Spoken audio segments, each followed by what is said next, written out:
अच्छा, परसों अभी 2 दिन पहले आपकी आपस में झड़प हो गई थी, क्या जी, जी। देखिए, उस बात पे मैं कहना चाहता हूँ कि एक्सेप्ट हर जगह लोग होते हैं। हाँ, हमारे धरने के बीच में भी कुछ गोदी संस्थाओं के लोग आए थे हाँ। और उन्होंने आके हमारे धरने के ऊपर कुछ ऐसा प्रहार किया। देना कौन है वो गोदी? होते तो आज वो यहाँ होते, आज वो यहाँ नहीं है। वो एक पार्टी के फाउंडर भी हैं। उस फाउंडर को मैं नहीं जानता क्योंकि मैं यहाँ पे मौजूद नहीं था। लेकिन वहाँ पे जो कुछ उस दिन लोग आए थे आपस में, हम नहीं जानते कौन लोग हैं वो, उनकी तरफ से एक आरोप लग रहा है कि जितने भी लोग यहाँ पर धरना प्रदर्शन कर रहे हैं वो चंदा इकट्ठा करके खा रहे हैं। वो बिल्कुल चंदा नहीं। का आरोप लग रहा है। अगर वो आरोप लगा रहे हैं तो वो टेबल पर बैठ के बात कर सकते हैं। यहाँ केवल अपनी राजनीति चमकाने के लिए वो बात कर रहे हैं और कोई ऐसा नहीं। अगर उनको बात करनी थी तो हमारे जो अध्यक्ष हैं राठौर साहब, उनके साथ बैठ के बात करनी चाहिए थी। वो ये आरोप केवल इस धरने को तोड़ने के लिए लगा रहे थे और कोई बात नहीं। उनका स्वार्थ इतना ही था कि धरना किसी तरह टूट जाए, क्योंकि वो भेजे हुए आदमी थे। समझिए इस चीज को। भेजे हुए आदमी। जी, कितने लेटर और लेटर हमारा आखिरी जा चुका है। एसडीएम को देना था, हमने दे दिया। इसके सवाल है, कितने लिखेंगे? 100 दिन में हम बता रहे हैं ना, उसके आगे तो सुन लीजिए। हमने एसडीएम को दे दिया। आगे जो हमारा फेडरेशन हमें आदेश देगा, जो हमारा फेडरेशन बना है उस पे हम अमल करेंगे। जो आदेश देगा उस पर हम अमल करेंगे। अगर जरूरत पड़ेगी तो रामलीला मैदान भरने की भी ताकत पूर्व सैनिक 2 रखते दिन हैं। पहले आपको डिटेन भी कर लिया गया था पुलिस द्वारा? जी नहीं, वो 2 दिन पहले जो डिटेन किया गया था वो प्रकरण ये था कि यहाँ पर पहलवानों का धरना चल रहा था, धारा 144 लगी थी और मतलब कि न्यू पार्लियामेंट की तरफ वो लोग दौड़ गए थे। उनके चक्कर में हम लोगों को मना किया गया था, शाम को हमको छोड़ दिया गया था। और आपको याद होगा कल भी हम लोग धरना पे बैठे थे। कल यहाँ कोई धरने पे नहीं बैठा था, केवल हमारे पूर्व सैनिक ही धरना पे थे। अगर हम गलत होते तो हमें प्रशासन धरने पे क्यों बैठने देता? हम शुरू से सांकेतिक धरना दे रहे हैं, शांतिपूर्वक दे रहे हैं, हमें किसी से कोई दुश्मनी नहीं है। लेकिन जिस दिन सरकार को लगेगा आपको भी उठवा देगी यहाँ से? जी नहीं, टाइम लगता है? जैसे ये कार्रवाई तब होती है जब कोई हम गलत एक्टिविटी करें। सबसे पहली बात है कि सरकार जो भी पूर्व सैनिक के साथ कर रही है, जैसे अभी अग्निवीर लेके आई है। अग्निवीर के बारे में कहना चाहता हूँ कि अग्निवीर हमारी पेंशन को बंद करने के लिए सरकार लेके आई है। अगर मान लीजिए कि आज हम 15-15 साल 18-18 साल सर्विस करके आए हैं, 19-19 साल सर्विस करके आए हैं, हमें कहीं जॉब नहीं दे रहे हैं, हमें दर दर भटकने में मजबूर किए हैं, हमें कॉन्ट्रैक्ट पे लाके डाल दिया है, 3-3 महीने सैलरी नहीं मिलती है। तो क्या गारंटी है कि अग्निवीर को 4 साल बाद वो नौकरी दे देंगे? और वो जो है बीजेपी दफ्तर के बाहर देंगे? बिल्कुल, आगे तो सुनिए। उसमें क्या है, उन्होंने केवल एक लोल भावना बातें रखी है कि अग्निवीर योजना पूरी तरह लागू हो जाए। ठीक है, लागू अच्छी बात है। इसमें 2 बातें हैं। एक तरह देखा जाए तो नेशनल लेवल पेट्रोलिज्म को बढ़ाने के लिए किया गया है, वो अच्छी बात है। लेकिन क्या गारंटी है कि आप नौकरी दोगे? इसकी कोई गारंटी नहीं है, क्योंकि जो पहले से पेंशन आए हुए हैं, प्रीमेच्योर आए हुए हैं, उनको तो आपने ओआरओपी 2 से भी बाहर कर दिया है। ओआरओपी 2 से भी बाहर कर दिया है और उनको भटकने पे मजबूर किया हुआ है। रीसेटलमेंट के नाम पर उनके साथ धोखा किया जा रहा है। कॉन्ट्रैक्ट पे उनको नौकरी दी जाती है। वो किसके इशारे पर रहा है? देखिए, मौजूदा सरकार और पहले की सरकार है, क्योंकि ये आज ही नहीं हुआ है, ये पहले से ही होता आ रहा है। तो अधिकारियों से क्या नाराजगी है फिर आपकी? अधिकारियों से इसलिए नाराजगी हमारे अधिकारियों से क्योंकि वो 2015 से 8 से वो लोग बैठ के धरना कर रहे थे, लेकिन उन्होंने उस धरने के अंदर हमको दिखा के अपना स्वार्थ सिद्ध किया, हमें कुछ नहीं दिया। आपको कुछ नहीं दिया? जी नहीं। ओआरओपी मिली, आवाज उठाने में इतनी देरी क्यों हो गई आपको? कि पता ही बाद में चला। जब पता चला धोखा तो हमने आगे आपने पूरी नौकरी भी कर लिया, रिटायरमेंट? नौकरी के बाद पेंशन आने के बाद पेंशन बनती है, नौकरी के अंदर पेंशन नहीं बनती है। अगर वो अच्छे हैं, हमारे अफसर कोई दुश्मन नहीं है, हम उनको अपना दुश्मन नहीं मानते। अगर दुश्मन मानते तो उनको 15 से धरना क्यों करने देते? वो हमारी मांगों को ही रख रहे थे। वो आरोप लागू हुआ नहीं, आपकी तरफ से जो पूर्व सैनिक है उनके तरफ से एक आरोप और लगता है कि जो अधिकारी लोग हैं वो हमारा शोषण करते हैं, अपने निजी कार्य कराते हैं। ये सेना की पर्सनल बातें हैं, उसके ऊपर हम कुछ नहीं कहेंगे। इसके लिए एक बात कहेंगे, मैं बता रहा हूँ, उसके लिए भी बता रहे हैं। 1 मिनट, उसके लिए हम बता रहे हैं, अंग्रेजों के बनाए हुए जो काले कानून है जब तक इस देश में लागू रहेंगे तब तक ये शोषण चलता रहेगा, चाहे वो सेना हो चाहे हमारी कानून व्यवस्था हो। आपको लगता है चुप रहने से वो बदलाव होगा? नहीं, बदलाव नहीं होगा। इसीलिए तो अब जन जन से आवाज निकलने लगी है। आप पूछ रहे हैं ना, मैं जवाब दे रहा हूँ। ये जो अंग्रेजों के कानून है, सेवादारी प्रथा, जो भी जितनी भी चीजें हैं, सब अंग्रेजों द्वारा बनाए गए कानून है, जिनको कि अभी जो सैनिकों का कानून बना हुआ है उसमें ऑथेंटिक है, निजी कार्य करना नहीं, बिल्कुल ऑथेंटिक नहीं है। आवाज उठाने में इतना डर क्यों? वही तो कह रहे हैं, अभी तक आवाज अफसर उठा रहे थे, अब तो हम चालू किए हैं। 75 साल बाद तो जवान जैसे एक हुए हैं, इससे खुशी की बात क्या होगी जब आज 75 साल बाद जवान जैसे एक होके मांगों को रख रहे हैं। ये उन्हीं की तो मांगों को रखा जाए। अधिकारी जो लोग होते हैं किस तरीके के अपने निजी कार्य कराते हैं, क्या कराते हैं? देखिए, ये फौज के अंदर की बात है, इसके ऊपर हम चर्चा नहीं कर सकते हैं। ये मैंने आपसे स्पष्ट बोला कि काले कानून बिना चर्चा हुए ये बदलाव हो सकता है। हमने कहा ना, काले कानूनों को हटा दीजिए, सारा कुछ साफ हो जाएगा। सेवादारी प्रथा गलत है, एकदम से कैसे काले हम बता रहे हैं ना, सेवादारी प्रथा गलत है, हम बता रहे हैं सेवादारी प्रथा गलत है, इसको नहीं, कुत्ता घुमाना नहीं चाहिए, ये सब चीजें होती हैं। एक जवान जो भर्ती होता है वो लड़ाई के लिए भर्ती होता है, आपको बताता हूँ मैं, एक लड़ाई के लिए भर्ती होता है, और आज अगर आप उससे दूसरे कार्य करेंगे तो उसके मान सम्मान को ठेस पहुँचता है। आज जो सेना के अंदर जो आपने आत्महत्या वगैरह देखा है, ये उसी का देन है, वो उसी का देन है, उसी का देन है, क्योंकि अगर एक जवान सेना में लड़ने के लिए भर्ती होता है और 5 जवान किसी दूसरे जगह चले जाएंगे तो 5 जगह की जो खाना पूर्ति है 3 जवान से होती है। उन 3 जवानों को टाइम पे छुट्टी नहीं मिलती है क्योंकि वो 5 जवान कहीं और लग गए। जवानों का काम है लड़ाई लड़ना देश की रक्षा के लिए। ये जो बाकी चीज़ें हुई हैं ये बिल्कुल गलत है। लेकिन एक आरोप और लगता है जो पूर्व सैनिकों की तरफ से, जब हम ड्यूटी पर रहते हैं अधिकारी और जो सैनिक है वो लोग ऑन ड्यूटी, हाँ, जो सैनिकों के लिए उनका खाना अलग होता है, अधिकारी जो रहते हैं उनका खाना अलग होता है, कितनी राशन अलग है, राशन अलग है, पेमेंट अलग है तो अलग होगा ही। ये शुरू से चला, वही तो मैं आपसे एक ही बात तो कह रहा हूँ ना, अंग्रेजों के बनाए काले कानूनों को हटा दिया जाए अगर, तो सारा चीज इक्वल हो जाएगा।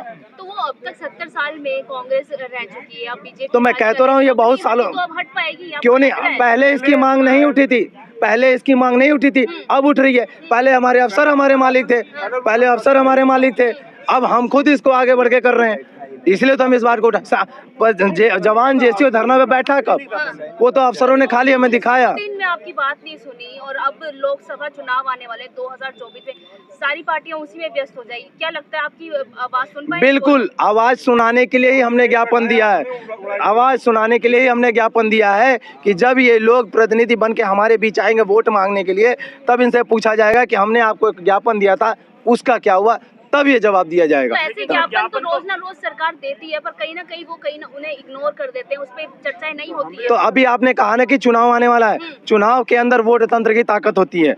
वोट के बीच में जब हम ये बात उठाएंगे, सभा में बात उठाएंगे कि भाई अब आप हमारे साथ क्या कर रहे हो, तो ये बातें आएंगी, होंगी। तो क्या होगा 2024 में, क्या करने वाले हैं आप लोग? अगर सर देखिए 2014 के अंदर पूर्ण समर्थन देके हमने सरकार को बनाया, 2019 के अंदर बनाया, अगर फेडरेशन द्वारा वोट की चोट होगी, शुरू से वही ताकत है, आज की डेट में वोट की तो बात है ना, वोट ही आपका ताकत है जी। आप देखे नहीं, हिमाचल देखिए, कर्नाटक देखिए, हिमाचल में भी अग्निवीर की ही आग में जल गई भाजपा, कर्नाटक में अग्निवीर की आग में जल गई और आगे जलेगी, क्योंकि अब इनको घमंड हो गया। और घमंड, तो आप भी तो सर खुल के नहीं बोल पाते ना। कौन बोला हम खुल के नहीं बोलते हैं? देखिए, आज तक सैनिक कभी आंदोलन पे बैठे नहीं थे। ये भारत के इतिहास में पहली बार हुआ है कि 20 फरवरी से जवान और जेसीओ दिल्ली के जंतर मंतर पे धरना पर बैठे हैं, वो भी वाजिब मांग के लिए, जो बिल्कुल नीतिगत मांग है उसके लिए बैठे हैं। अच्छा, एक मैं क्वेश्चन करना चाहूंगी, पहलवान जो हमारे ओलंपिक मेडलिस्ट हैं, उनकी मांगे नहीं सुनी जा रही, अंतर्राष्ट्रीय स्तर के है, तो क्या लग रहा है आपकी मांगे सुनी जाएंगी? देखिए, मांग का प्रकार होता है और सरकार की मजबूरी होती है। सरकार वोट बैंक के आगे झुकती है। मैं आपको बताता हूं कि हम रिटायर 28 लाख और सर्विंग सोल्जर 15 लाख, 43 लाख परिवार हम लोग अभी हैं। 43 लाख परिवार में आप ये अनुमान लगा के चलें कि अगर 10-10 वोट एक परिवार से अगर 10 वोट डैमेज हुआ तो 5 करोड़ वोट डैमेज हो सकता है। ये तो हमारे पर्सनल हुए, लेकिन जब हम इसको घर घर तक मुहिम बना के पहुंचाएंगे कि केंद्र सरकार जवान और जेसीओज के साथ भारत के सेना के अस्मिता पे चोट किया है, खिलवाड़ किया है, भारतीय सेना को कमजोर करने की कोशिश। आप लोगों में ही नहीं बन रही ना, आप लोगों में भी कहीं ना कहीं फूट पड़ रही है, जैसे कि चंदे की मांग कर बोल रही थी, चंदा खा रहे हैं आप लोग। देखिए एक मिनट, एक बात बता देते हैं, जब माँ बाप का एक बेटा होता है ना तो वहाँ भी कुछ न कुछ विवाद खड़ा हो जाता है।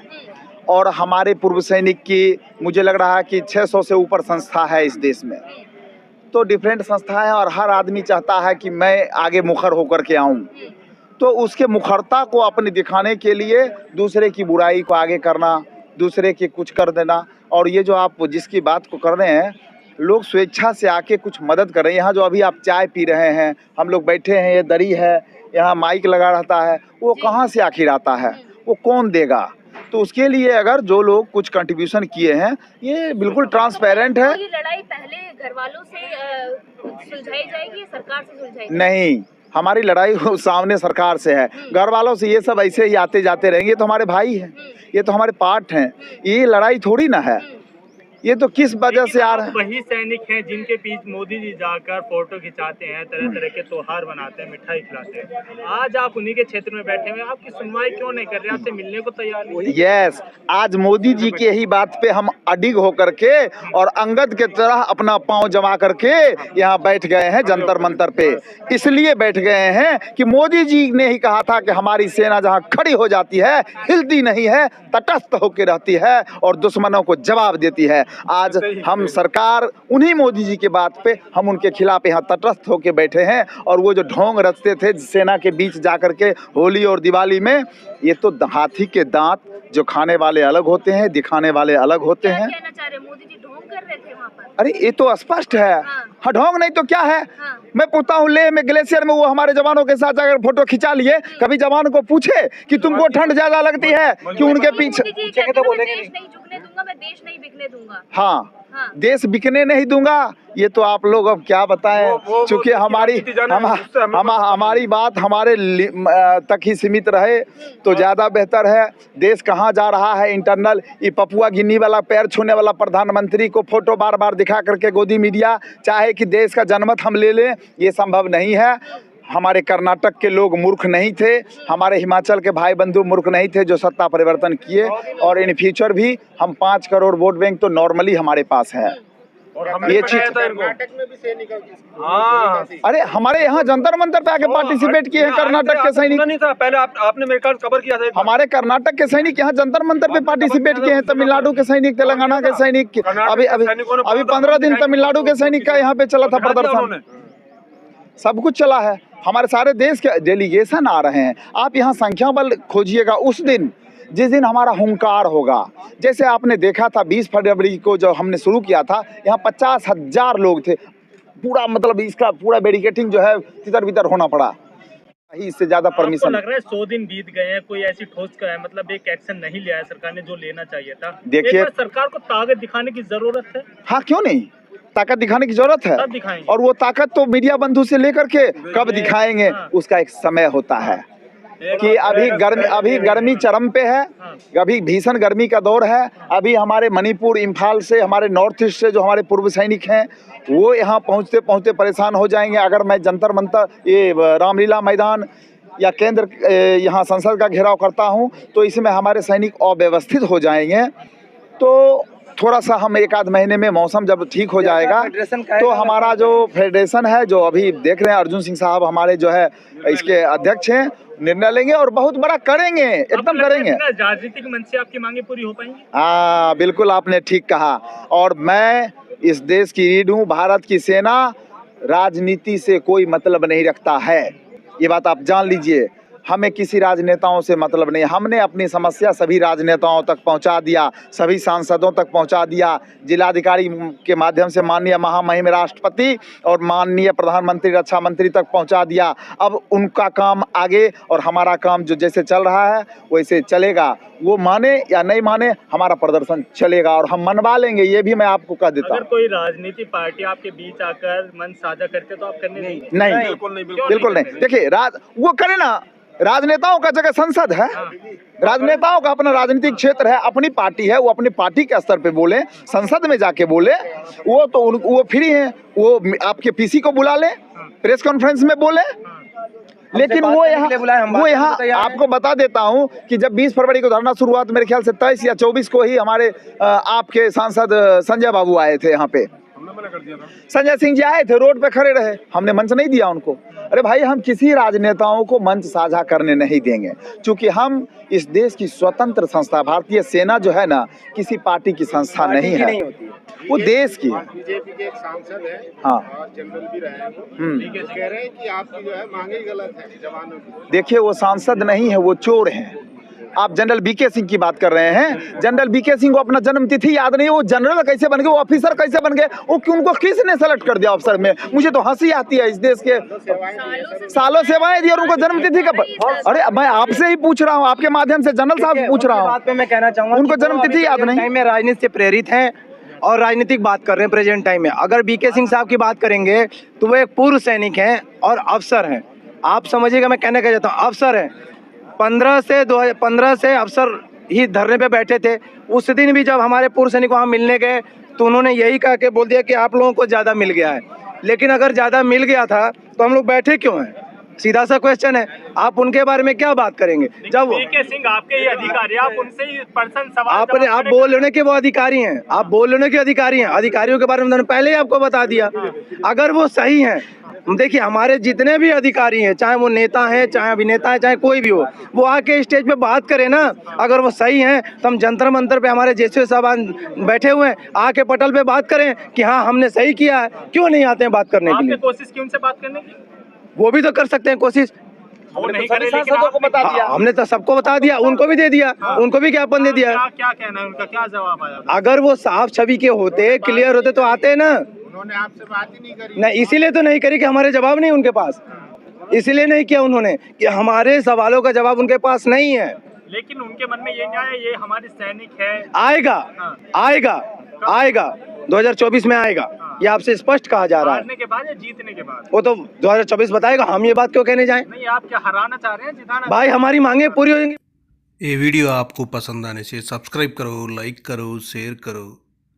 आपको दोस्त लोग भी शेयर कर देना, पूरा को पता हो जाएगा जो जंतर मंतर में क्या चल रहा है। ओके फ्रेंड्स, जो नेक्स्ट वीडियो मिलेंगे। जय हिंद, जय भारत।